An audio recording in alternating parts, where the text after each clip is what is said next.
Jumpa lagi dengan saya Almira dalam Lensa Ramadan.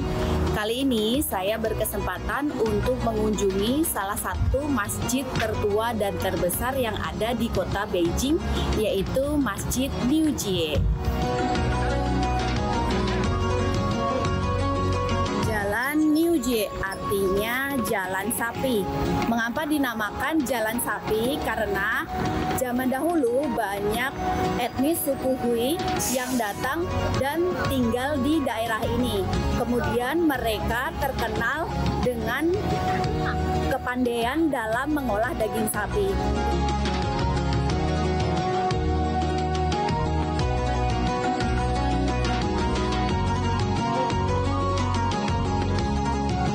Ini saya sudah berada di depan area masjid.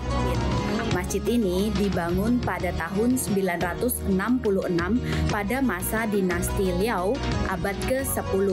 Kemudian dilakukan perbaikan dan perluasan di bawah Kaisar Kangxi dari dinasti Qing.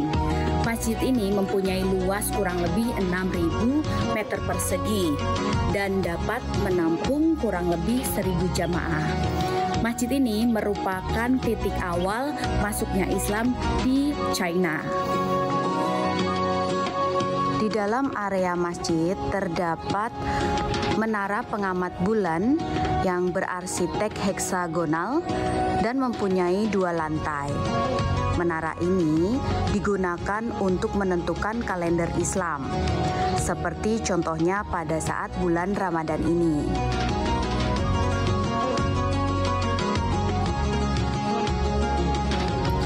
Merupakan area utama dari masjid dan diperuntukkan untuk beribadah sholat bagi kaum laki-laki. Memiliki luas kurang lebih 600 meter persegi dengan dapat menampung kapasitas 1.000 jamaah.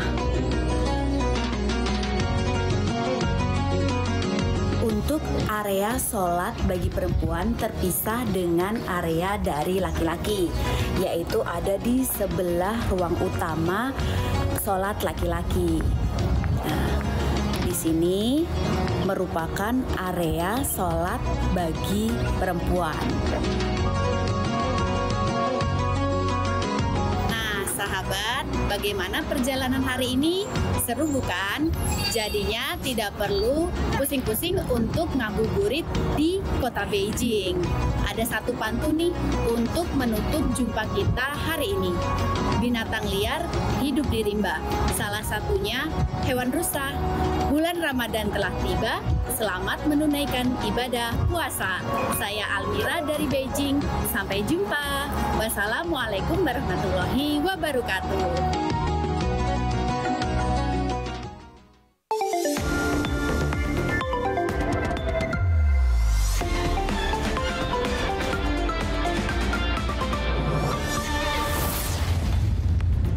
Wah, halo sahabat RTV, berjumpa lagi dengan Lensa Indonesia Malam bersama saya Matopan. Dan saya Retno Ayu, tadi udah diawali ngabuburit di Beijing. Betul, seru banget ya. Ini kita udah ngabuburit kemana aja, kayak Lensa Indonesia Malam udah keliling-keliling dunia ya. Iya dong, karena ini kan udah hampir separuhnya. Nah ya. Itu, nggak berasa udah setengah bulan jalan. Berarti kan udah pada mulai sibuk nih, yang nyari baju, nyari kue lebaran juga Ri. Iya banget lah gitu, saya banget ya.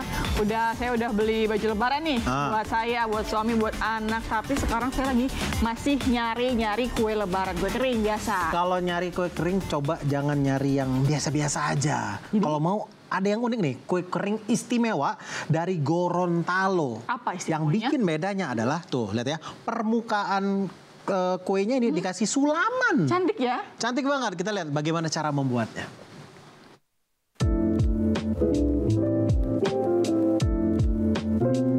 Alamak, terampil banget orang-orang ini. Kuenya kecil-kecil loh. Tapi ya itulah kehebatan perajin kue di sentra industri desa Tanggilingo di Kecamatan Kabila, Kabupaten Bone Bolango, Gorontalo, sahabat. Mereka sanggup menyulam di atas ratusan kue sebagai bagian dari tradisi lokal bernama Karawo. Karawo sendiri merupakan penamaan yang diambil dari kerajinan tangan sulaman kain khas Gorontalo. Nah, kue Karawo juga merupakan salah satu kearifan lokal dengan hiasan mirip dengan corak bunga pada kain Karawo. Berbahan dasar tepung terigu, kelapa, gula, dan sedikit air, kue Karawo punya cita rasa manis, gurih dengan tekstur lembut di dalam dan sedikit renyah di luar. Uniknya adalah proses pembuatan corak sulaman di atasnya cukup memakan waktu. Kita buatnya itu per biji, satu biji. Jadi satu biji kue itu dibuat, itu yang buat lama. Makanya produksi kue Karawo itu lebih mahal dibanding kue yang lain itu karena memakan waktu yang banyak. Karena satu biji itu satu orang melukis, dan lagi satu biji satu orang. Harga per toples pun bervariasi sahabat, mulai dari Rp50.000 sampai Rp350.000 tergantung ukurannya. Selain disuguhkan pada momen lebaran, kue Karawo juga sering dinikmati sebagai camilan sore atau hidangan penutup acara khusus. Dari Gorontalo, Ridayansa, RTV.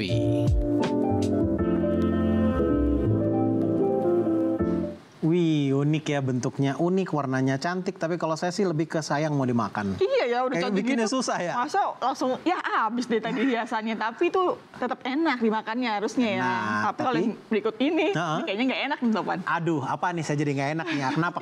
Ini karena udah sampai viral banget. Ada nih video pengendara sepeda motor yang diberhentiin polisi.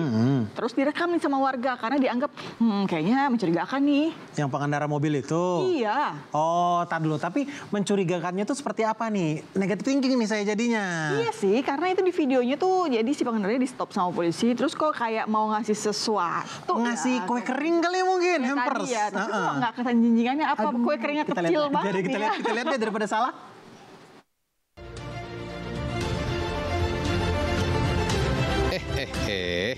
Di stop polisi nih. Ada 2 polantas, oke. Pengendara mobil hitamnya turun, oke. Loh, ngapain dia ke samping penumpang? Kayak ngantongin sesuatu.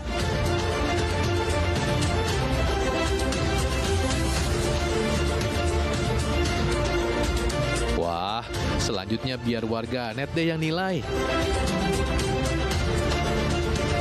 Ada yang nyaranin supaya nahan diri untuk nggak komen aneh-aneh karena lagi puasa. Ada juga yang malah salfok sama kamera ponsel yang bisa merekam sedetil itu. Yang jelas, video ini viral setelah diunggah akun Instagram @depokinfo24jam. Di captionnya sih, pengunggah bilang Pak Pol cuma kasih arahan ke pengendara yang kedapatan belum memperpanjang masa berlaku plat nomornya pada Sabtu 15 Maret lalu di Jakarta.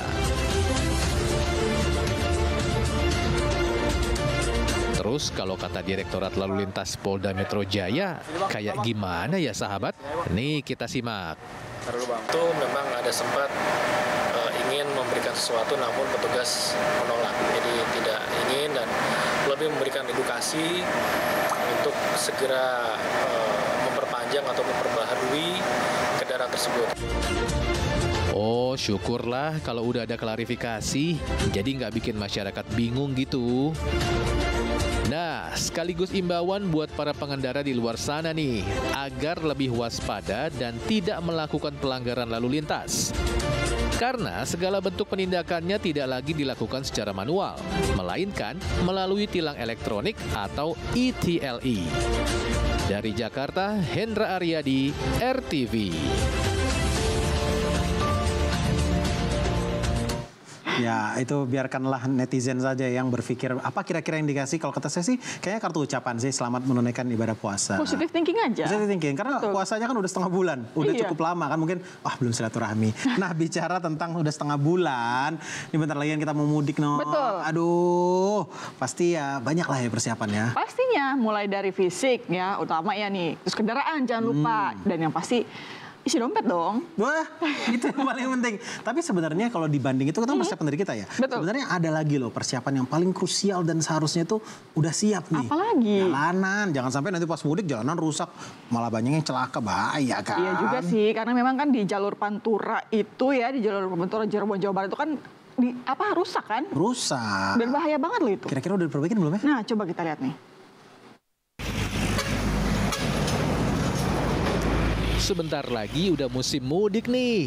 Jalur Pantura pasti bakal rame banget dilewati orang-orang yang mau pulang kampung. Tapi sayangnya, infrastruktur jalan kayaknya belum siap gitu menghadapi tradisi tahunan ini.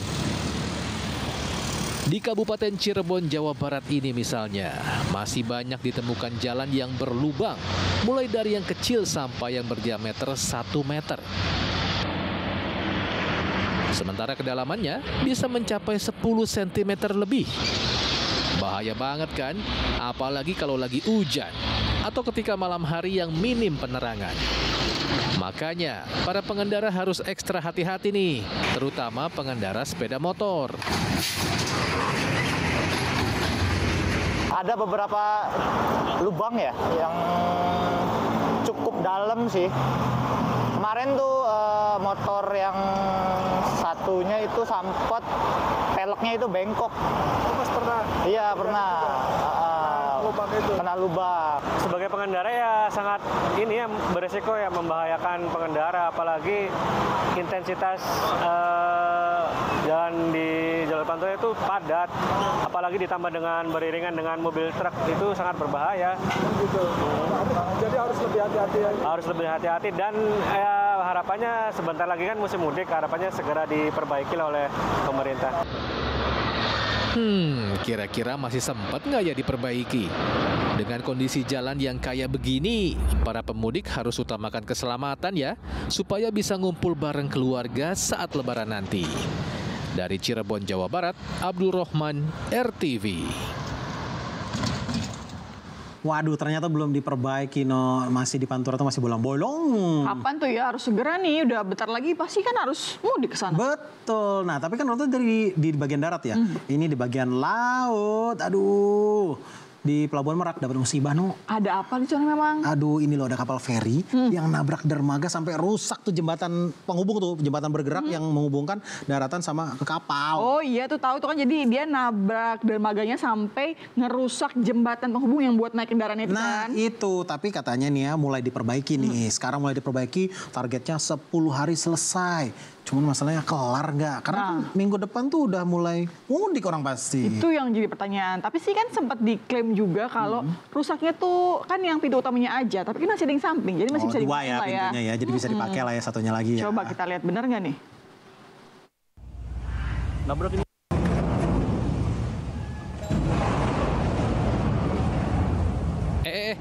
Kok nyelonong terus?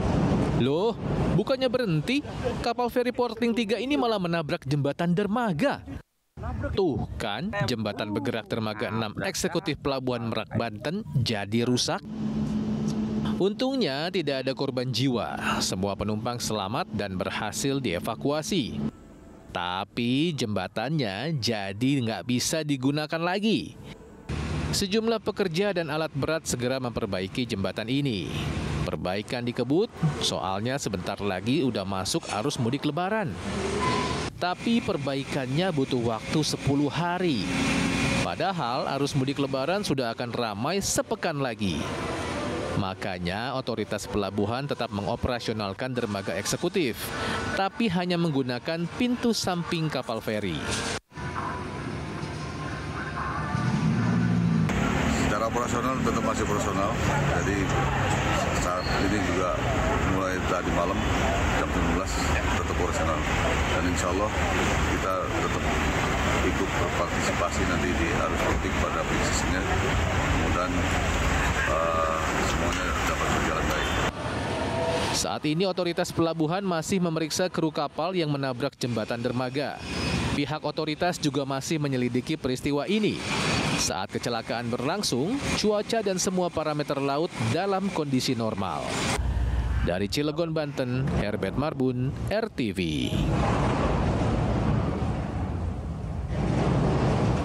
Iya, dari dalam negeri kita beralih ke mancanegara ya. Ini di bulan Ramadan ini Israel ternyata melanggar kesepakatan gencatan senjata, no. Aduh. Oh iya, mereka tuh melancarkan gencatan senjata lagi kan ke beberapa titik di Gaza, Palestina tuh katanya. Betul. Tapi kan katanya nyebutnya juga mengklaimnya tuh kalau yang diincar tuh Hamas, tapi tetap aja jadi korban kan warga sipil. Itu yang nggak bener, itu yang bikin orang tuh, aduh kok gini sih? Karena ini setidaknya ada 200 orang yang jadi korban dalam serangan ini. Dan katanya ini bukan yang terakhir loh, bakal ada serangan-serangan lagi ke depannya. Aduh, kalau kayak gini kapan dong damainya?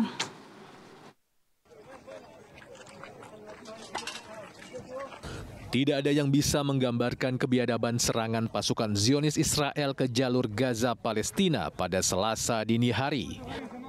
Saat warga Palestina sedang beristirahat, Israel melancarkan serangan udara ke beberapa area, termasuk Gaza Utara, Kota Gaza, Deir al-Balah, Khan Yunis, dan Rafah.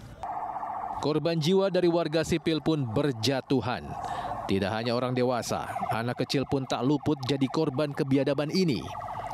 Warga mencoba mengevakuasi korban luka menggunakan ambulans. Dalam keadaan darurat, warga hanya mampu menutupi korban jiwa dengan selimut dan alat seadanya. Proses evakuasi korban berlangsung hingga siang hari. Menurut otoritas kesehatan Palestina, korban jiwa dalam serangan ini mencapai 200 orang. Serangan ini merupakan pelanggaran kesepakatan gencatan senjata dengan Hamas yang berlaku sejak 19 Januari lalu. Tapi nampaknya Israel tak puas sampai di sini. Mereka menegaskan akan bertindak dengan kekuatan militer yang lebih besar terhadap Hamas. Israel berdalih serangan ke Gaza menyasar sejumlah target milisi Hamas. Padahal yang jadi korban kebanyakan warga sipil.